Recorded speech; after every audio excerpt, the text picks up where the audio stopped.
Hi, BrenTech here, where tech is made simple. So yesterday I posted a video regarding the browser wars, where Mozilla had said they are documenting the uneven playing field for an independent browser like Firefox with platform tilt due to a long history of companies leveraging their control of devices and operating systems to tilt the playing field in favor of their own browser. And yeah, they are obviously referring to Google, Microsoft, and Apple.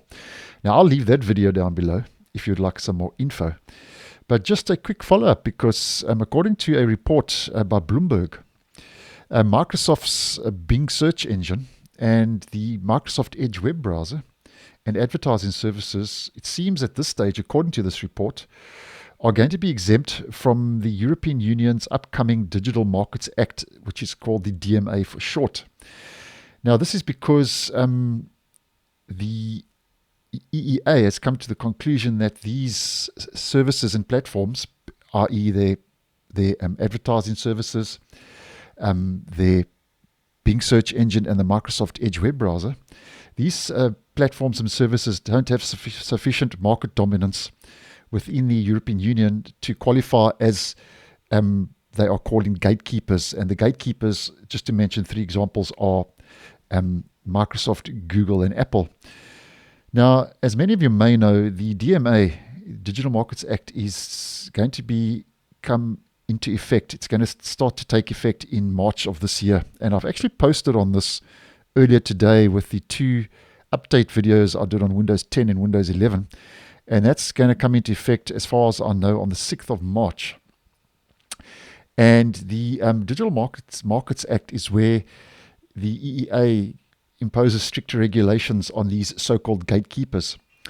And some of these stricter regulations, just to mention a couple, just to keep us in the loop, is that these gatekeepers cannot favor their services over different rivals. They cannot have the process of unfair collection and use of personal data across different services. That needs to be limited. And users must be able to download and use third-party apps on gatekeeper platforms. So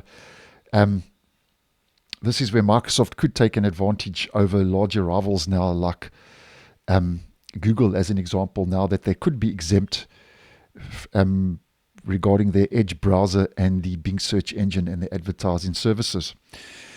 Now, as mentioned, Microsoft's services, these three I've just mentioned, will be exempt, and that's because the EU says that Microsoft doesn't hold the same market dominance as the other tech companies. So at this stage, according to this report from Bloomberg, it's not very clear. It's unclear how the European Union's decision will affect consumers if you find yourself in the EU. And it's unclear, obviously, what Microsoft could do. And it could also use its exemption to its advantage. But as I always say with Microsoft, only time will tell. And if you are interested, I'll keep a close eye on this. And if any more relevant information becomes available, I will post and keep you guys in the loop. So thanks for watching, and I'll see you in the next one.